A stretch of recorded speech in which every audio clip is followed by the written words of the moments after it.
let's move back to the Middle East, well, at least the United Nations Security Council. Now, we were talking about on Wednesday about the recent efforts to call for a ceasefire through the Security Council, which failed because of a veto from the United States. Two more attempts have been made at this in the last couple of days, both on Wednesday. One was from the US, a draft resolution from them, and also one from Russia and the UAE from Russia, I believe. But anyway, both votes were failed. And I'm going to start here with Vanessa sort of showing a little bit of the clip from this, a little bit of the speech from this. But I just wanted to show the comments from the Israeli permanent representative Gilad Erdan on, or at least a couple of them, on this. Let's have a listen. You would feel that there is a blatant double standard and that the international community is blind to your agony and that the Council isn't taking even the most basic steps that anyone with a slight moral compass should take. This is precisely how the state of Israel feels right now. Those who have voted against the US-led resolution have shown the world that this Council is incapable of doing the most basic task of condemning ISIS-like terrorists and cannot confirm the right to self-defense of the victim of these heinous crimes. Hamas has perpetrated the most barbaric massacre of Jews since the Holocaust. Hamas is solely responsible for the Palestinians' situation in Gaza. Hamas is committing crimes against humanity. In the wake of the Holocaust, we collectively swore never again. This was one of the main reasons the UN was established. Never again, dear colleagues, is now. Do not forget this. So that's the position of the Israelis. The US resolution was not satisfactory to China or to Russia. So let's just bring the comments of Vasily Nebenzia on screen, because this is what he had to say. It's extremely lamentable that for 2 weeks since this crisis erupted, the Security Council has not been able to send a collective signal to de-escalate the situation. The bloodshed is ongoing. The number of civilian casualties is now in the thousands and millions are displaced. I urge a hard think about these shocking figures. He said national and narrow self-centered ideological and political interests prevailed over the aim of stopping a humanitarian disaster. The Russians' main complaint about the US-led draft resolution was that, once again, it's requiring or acknowledging or claiming that Israel has a right of self-defense. It's extremely one-sided as far as they're concerned, and they weren't prepared to accept that basically that the draft resolution went far enough with respect to a ceasefire. The Chinese had this to say: we used our veto based on facts, based on law, based on conscience, based on justice. The US text was seriously out of balance and lacked the strongest calls necessary for a full ceasefire. So there is still no agreement within the Security Council on how to move forward because, of course, the United States and Britain are the main barriers to this. As far as I can see, they are not prepared to call for a ceasefire, and that is the problem. No, because we don't want peace. We don't want to stop people being killed. We want to continue the violence, continue the profits, continue the building of the power base. This is why there's no effort to stop the fighting in Ukraine either. It's obvious what's actually going on in UK and on the international platform. Vanessa, let's come back to you. And you wanted to comment on the video that we were showing on Monday's program, I think it was, respect to the son of the Hamas founder.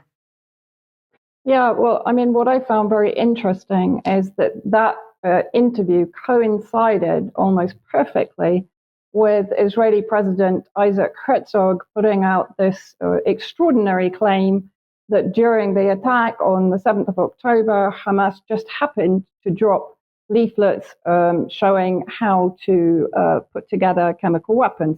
Now, obviously, I am making the comparison with Colin Powell and the weapons of mass destruction in Iraq. But let's see how that combines with, the interview was actually by Alistair Bunkle of Sky News, who also was heavily involved in pushing out the Western propaganda narratives in Syria. And actually, although he says it's difficult to substantiate what Herzog is saying, after all, he's the Israeli president and therefore he should be given credibility. The documents were sent to none other than Hamish de Bretton-Gordon, again, the go-to expert from the UK with connections to MI6, who was used to basically shore up the chemical weapon narratives in Syria. So then we had this interview by Fox News of Mossab Hassan Youssef, the son of founding Hamas leader. Let's have a look at his background. So between 1997 and 2007, this is a 2010 CNN report, he basically worked as one of the most successful spies for Israel. So for 10 years, he was working, providing espionage for Israel, and even resulted in the incarceration of his own father. So what did he actually say in the interview? You were shown a section of that on Monday. He told Fox News' Brian Kilmeade that Israel should explore using gas. I presume that refers to cyanide gas after evacuating civilians in Gaza. He says, it sounds horrible, but I don't see any other option. The tunnels, meaning the resistance, the armed resistance tunnels, are interconnected, and gas could be one of the solutions. But this has to be in the right time.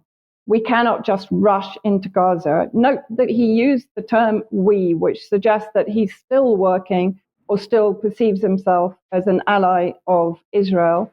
There's no modern army, he says, that is prepared for this type of war.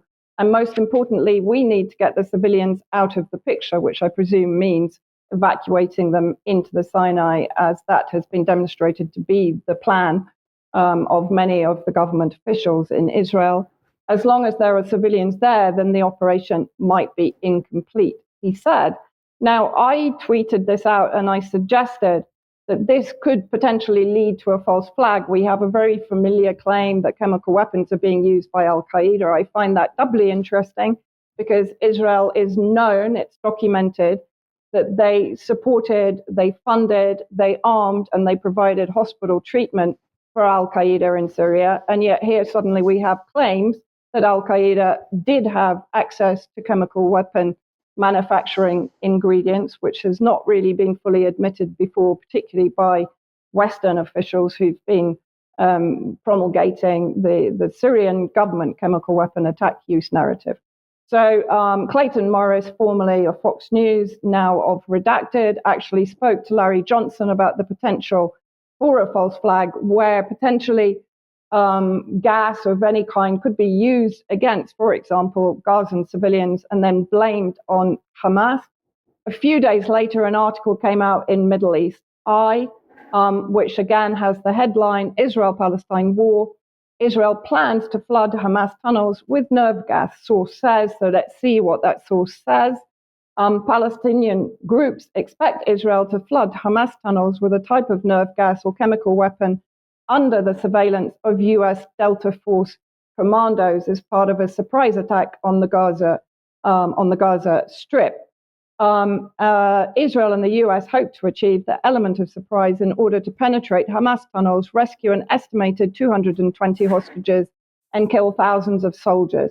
Now, I do have to mention that there are notifications circulating, particularly on Telegram channels, that 50 civilians among those hostages have been killed by the Israeli bombing on Gaza. And I just want to finish, if there is no false flag in Gaza itself, I would also rather predict that there may well be a false flag in the US, in Germany, in France, or even in the UK that could escalate the conflict and would be blamed, and by an attack, I mean a chemical attack, and that could be blamed on Hamas. Now, that is speculation, but I would like to put it out there as a prediction.